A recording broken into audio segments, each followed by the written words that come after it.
17% palavras, 38% tom de voz, 55% gestos.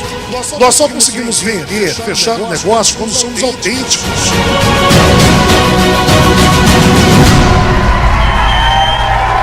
Legal. Pessoal, boa tarde. Tudo bem com vocês? Durante esses 2 dias estão passando vários professores, vários juristas aqui no palco do 3º Congresso Direito Penal. Eu tenho certeza que todos nós, a partir de amanhã, iremos retornar às nossas cidades de origem e compartilhar o conteúdo passado nesses 2 dias. E é aí que inicia uma grande encrenca de nós, seres humanos. A comunicação. Agora há pouco, o professor Lúcio Valente chamou a atenção de 3 aspectos que ele considera importantes dentro do direito penal. Network, relacionamento, domínio da língua portuguesa e comunicação. Técnicas de como falar. Quem aqui já viu, já presenciou ou já sentiu uma situação em que alguém ao lado, alguém na sala de aula ou alguém em um tribunal qualquer teve medo de se posicionar, medo de falar e deixou uma oportunidade passar na vida? Quem já presenciou uma situação como essa? Muitas pessoas. Falar em público é uma grande encrenca de nós, seres humanos, ou para nós, seres humanos. Hoje eu vim aqui participar desse 3º Congresso Penal para compartilhar dicas de como é possível, primeiro, vencer o medo de falar em público, mas principalmente, realizar apresentações para alcançarmos resultados.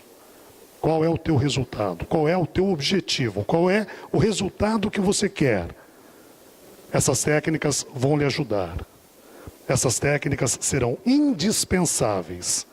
Eu tenho visto muitos advogados, muitos operadores do direito que travam em situações como já foram descritas nas palestras anteriores.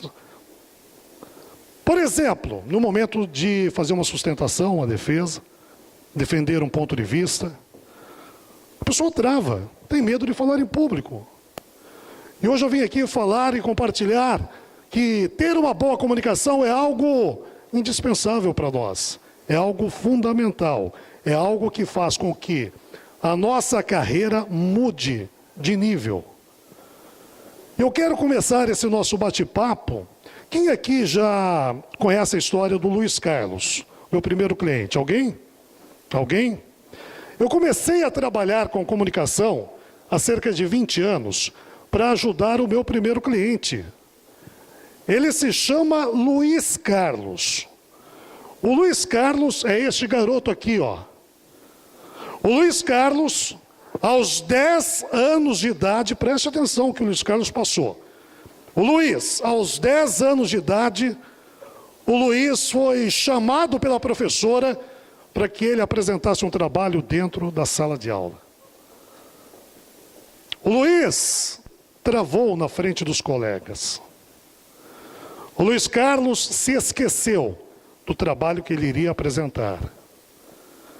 Olhou para a professora pedindo socorro. A professora, ao invés de ajudá-lo, a professora brigou com o Luiz Carlos. Tamanho foi o nervosismo do Luiz Carlos passar por essa situação, na frente dos colegas, aos 10 anos, na sala de aula, que ele fez xixi na calça. Imagina o que é para uma criança, com 10 anos de idade, na frente dos colegas que ele tanto admira, na frente da professora que ele tanto respeita, fazer xixi na calça. Não preciso nem dizer que a infância do Luiz Carlos mudou radicalmente a partir deste dia. Eu não preciso nem dizer que a juventude do Luiz Carlos foi uma juventude tímida. Então foi para ajudar o Luiz Carlos que eu comecei a trabalhar com comunicação. E eu quero começar esse nosso bate-papo transmitindo a primeira técnica de hoje. Todas as vezes que nós nos comunicamos, todas as vezes que nós falamos em público, nós despertamos o interesse das pessoas por 3 aspectos. Primeiro, as palavras que nós utilizamos no momento de uma fala em público. E conhecer a teoria, como já foi falado aqui, conhecer as leis, conhecer a forma como nós falamos é fundamental. Mas as palavras, elas criam uma conexão na cabeça dos ouvintes em apenas 7%. E eu não estou dizendo que, então eu devo prestar pouco atenção nas palavras. Pelo contrário, toda vez que eu escorrego no português, isso é comprovado cientificamente, toda vez que eu escorrego no português, eu prejudico a minha credibilidade. E nós que trabalhamos com credibilidade, temos que estar atentos a essa questão. Mas as palavras, elas impactam um pouco menos do que outros aspectos tão importantes quanto.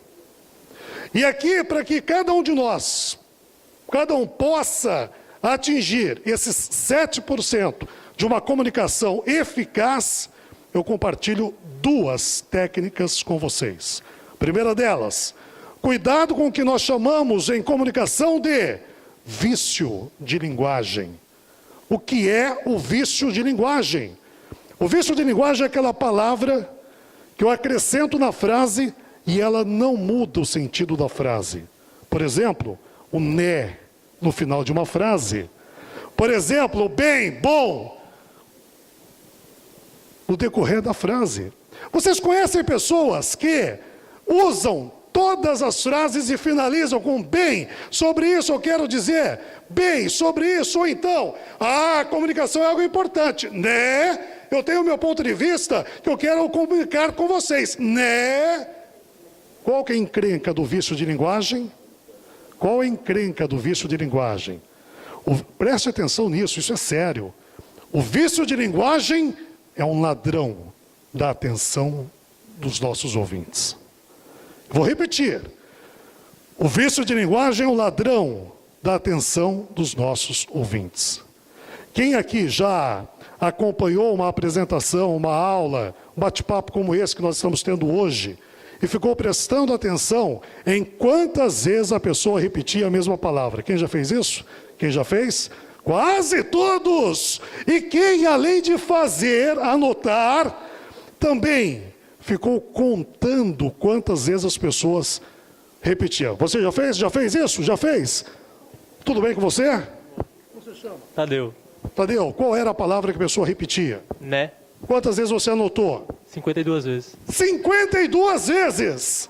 Mais ou menos em quanto tempo? Em pouco menos de 20 minutos. Agora a grande pergunta, atenção, é a grande pergunta para o Tadeu. Tadeu, sobre o que a pessoa estava especificamente falando nesse dia? Tadeu não vai se lembrar. Salvo engano era sobre a lei, mas a lei exatamente eu não lembro. Não lembra? E por que o Tadeu não lembra? Porque a mente dele ficou preocupada em quantas vezes a pessoa repetia o né.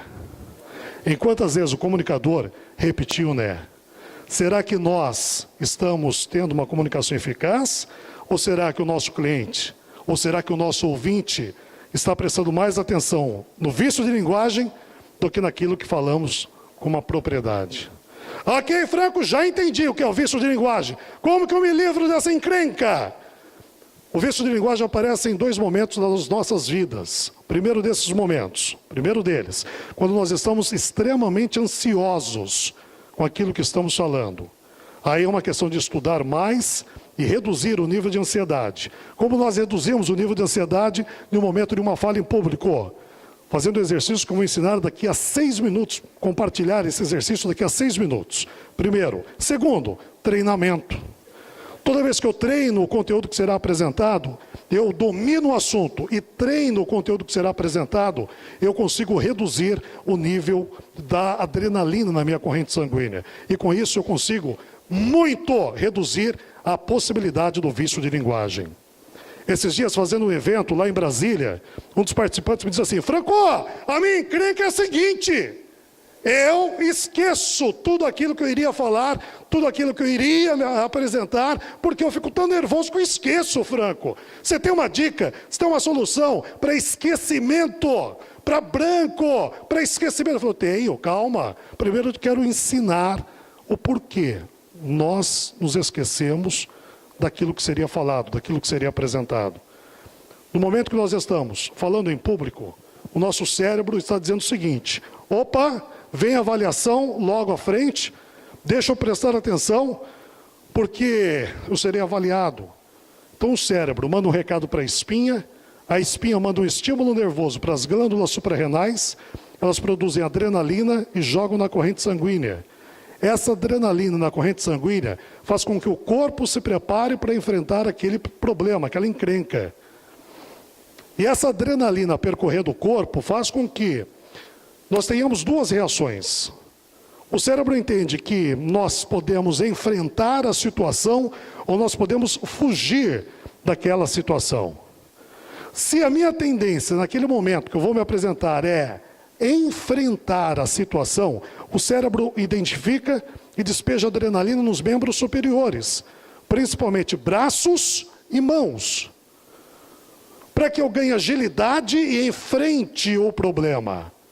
Não, Franco, a minha vontade é sair correndo, a minha vontade é desaparecer.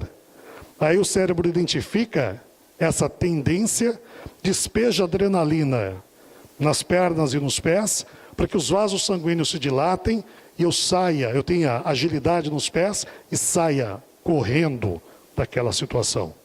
E é por isso que muitas vezes nós vamos para uma fala e ficamos com as mãos trêmulas. É por isso que muitas vezes nós vamos para uma apresentação e ficamos com as pernas bambas. Excesso de adrenalina na corrente sanguínea. E como que eu controlo e reduzo essa adrenalina?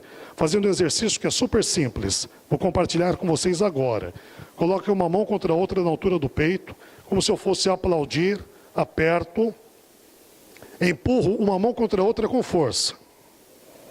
Paro, respiro fundo, oxigeno o cérebro. Faço de novo esse exercício. Paro, respiro fundo, oxigeno o cérebro. Faço isso 3, 4 vezes. Esse exercício vai provocar uma descarga de adrenalina, vai reduzir o nível de adrenalina na minha corrente sanguínea. E a partir daí, eu consigo partir para uma apresentação muito mais tranquilo, sem ficar com as pernas bambas, sem ficar com as mãos trêmulas, sem ficar vermelho e principalmente, eu vou reduzir a possibilidade de me esquecer daquilo que eu estudei, daquilo que eu preparei para aquela apresentação. Fazendo esse exercício de dissipar a adrenalina. Ô Franco, mas espera lá, se 7% daquilo que eu falo impacta na cabeça do meu ouvinte através das palavras que eu utilizo, o que mais é importante no momento de uma fala em público? O tom de voz. O tom de voz, 38% da comunicação chega na cabeça dos nossos ouvintes, impacta na cabeça dos nossos ouvintes através do nosso tom de voz. Nós estamos juntos aqui há 12 minutos.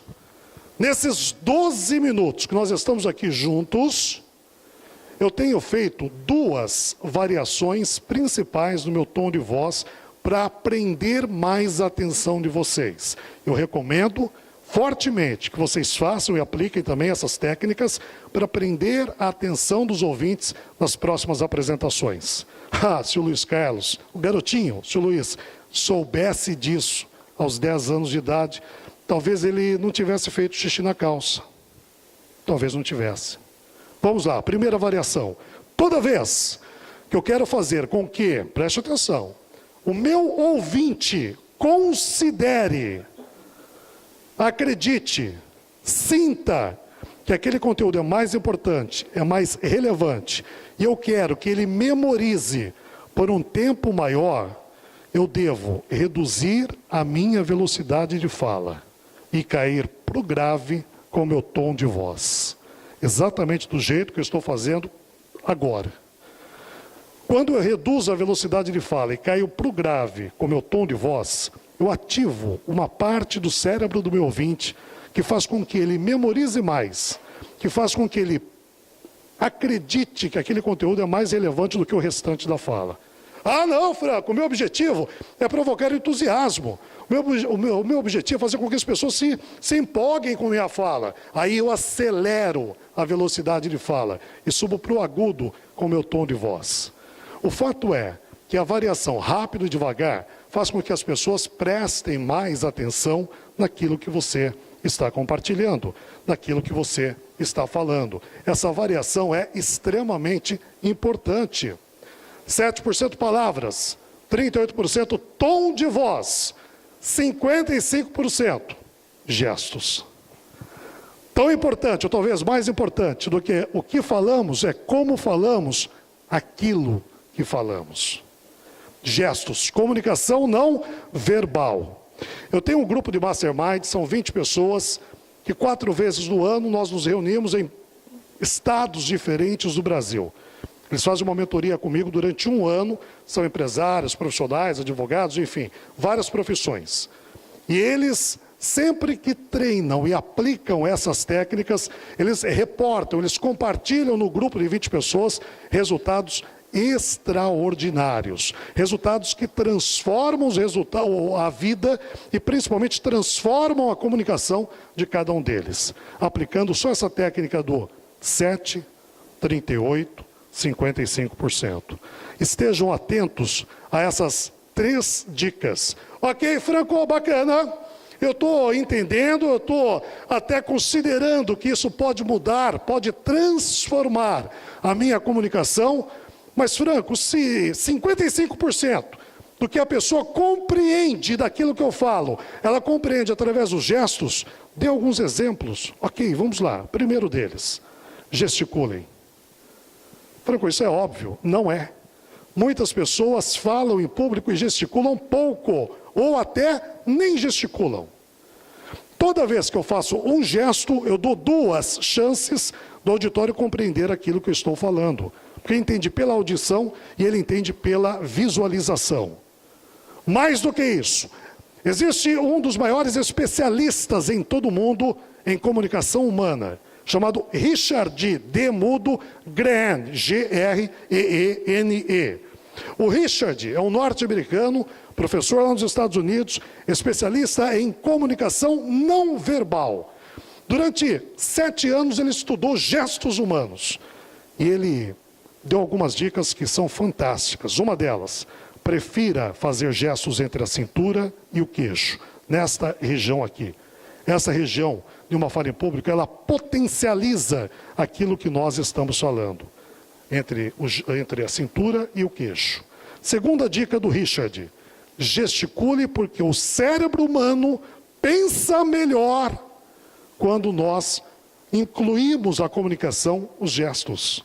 Ou seja, quando gesticulamos, nós potencializamos a compreensão do ouvinte e melhoramos a criação da nossa linha de raciocínio, melhoramos a nossa fluência de fala, porque estamos gesticulando. E há uma outra série de dicas também, depois eu passo mais algumas delas. Tamanho é a importância dos gestos humanos da comunicação. Agora, Franco, o que mais além da 7, 35 e 38, aliás, é 55%. Qual outra importância? Qual outra dica que você pode compartilhar com a gente? O que você pode falar mais? Posso falar que o momento de dissipar a adrenalina, que é o momento em que nós fazemos o exercício para nos tranquilizar e com isso melhorar a fala em público, é um exercício que deve ser feito 5 minutos, 3 minutos antes de entrar no palco. Antes de começar uma reunião. Eu não sei o que te provoca ansiedade, você sabe.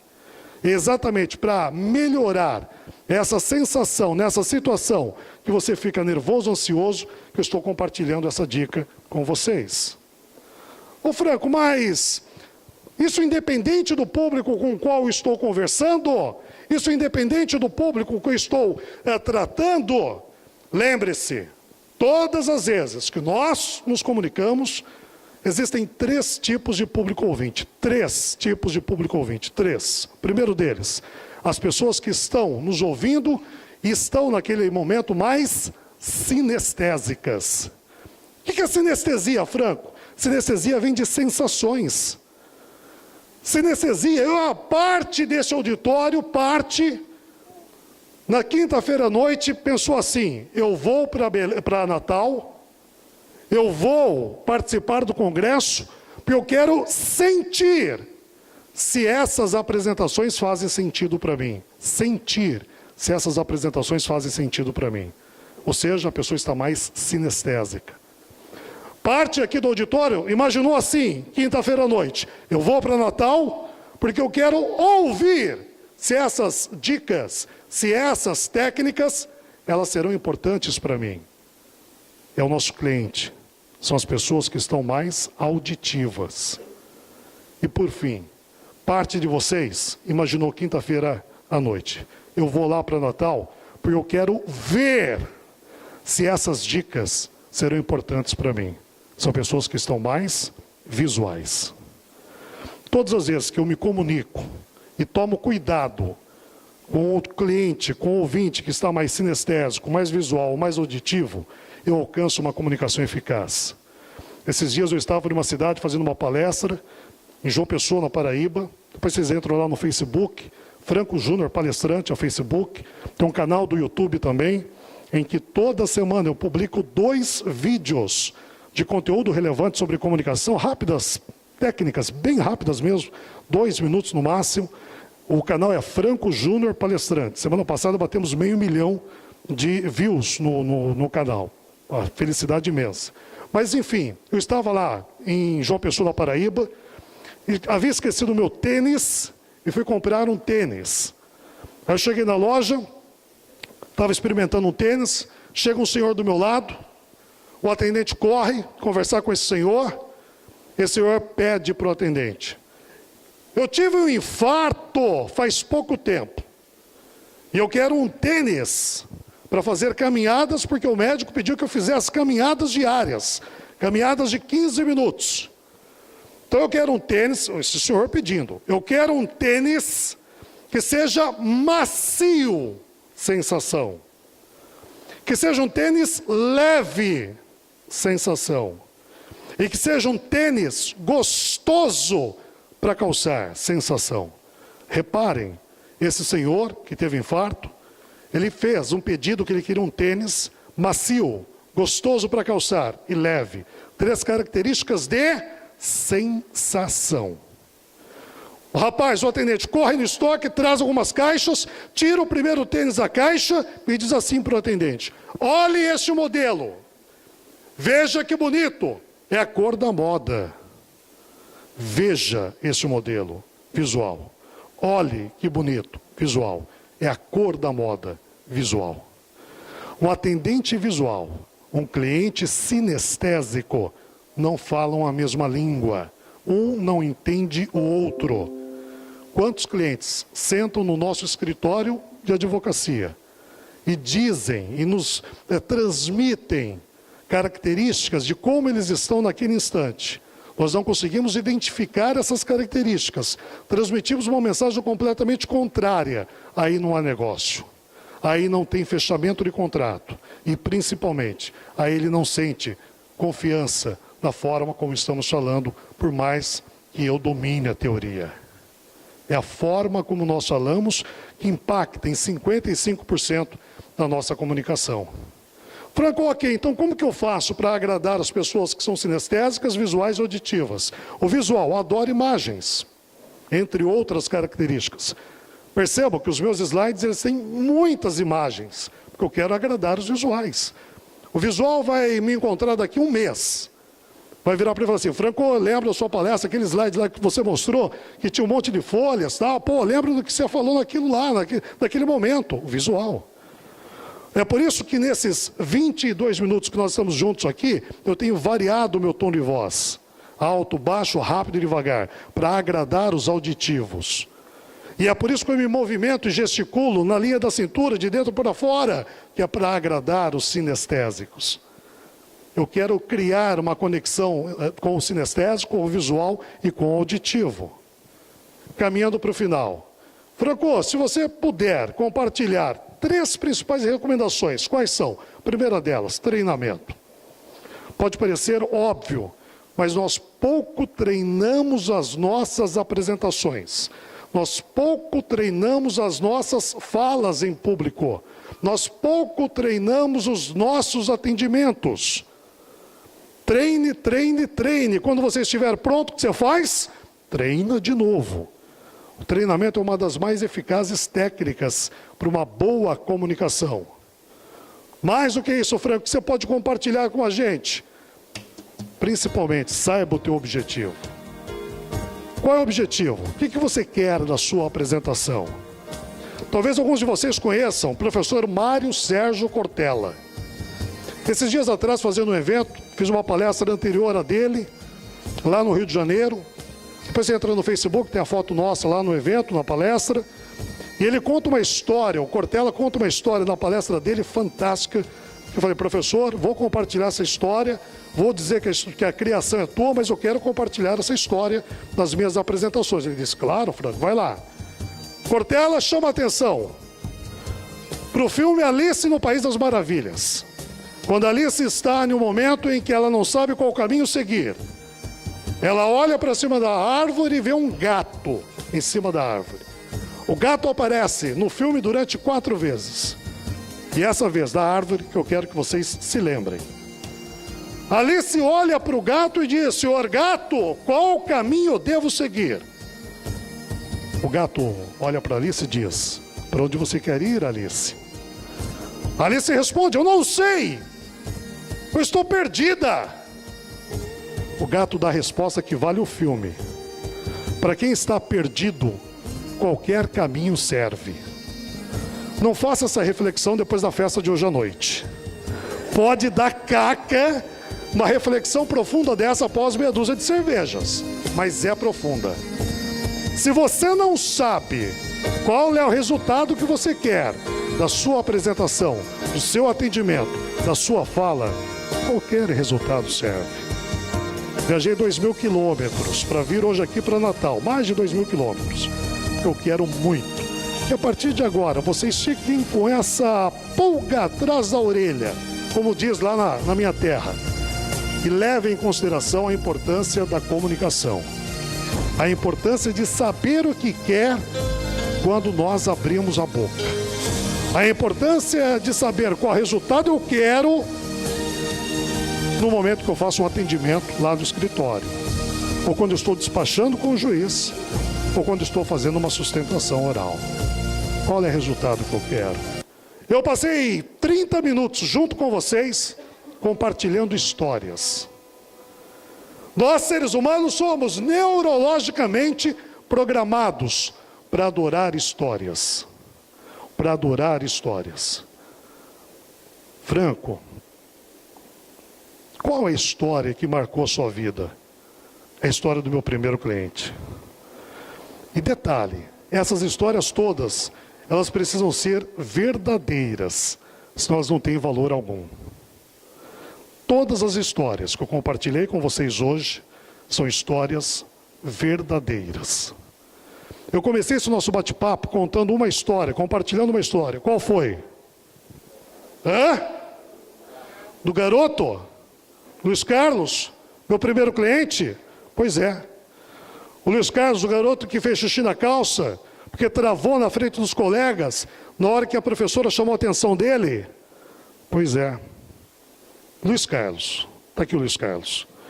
A professora que salvou a vida do Luiz Carlos naquela noite. Se pudesse esconder atrás de alguém, ele escondia. Na hora de brincar no pátio também, ele não era assim uma criança que procurava ficar junto com os outros. Ele tomava seu lanche separado, quietinho, sem ficar junto com os amigos da classe. Que tinha uma timidez terrível, mesmo para ficar dentro de uma sala, para conversar com os amigos, ou para vir a mim. Isso era bem tímido mesmo. Olha o Luiz Carlos. Olha o Luiz Carlos. O garoto que aos 10 anos travou no momento da fala. Olhou para a professora pedindo socorro. A professora não conseguiu ajudá-lo, pelo contrário, brigou com ele e fez com que o Luiz Carlos tivesse um trauma na comunicação. Se alguém aqui em Natal hoje sofreu um trauma semelhante ao trauma que o Luiz Carlos sofreu, tudo bem. O Luiz passou por isso e ele teve que mudar a vida dele. O Luiz Carlos teve que primeiro vencer o próprio medo de falar em público, para só depois ajudar outras pessoas a também vencer o medo de falar em público. Se alguém algum dia disse para você, não dá, não é possível, não vai dar certo, não acredite. Acredite naquilo que o seu coração manda, naquilo que o seu coração compartilhe e conversa com você. Nos últimos 17 anos da minha vida, eu tive que vencer primeiro o meu trauma de falar em público, para depois ajudar outras pessoas a também vencerem o medo de falar em público. Eu me chamo Luiz Carlos Franco Júnior. Obrigado pela presença. Um abraço. Fica com Deus. Valeu. Tchau.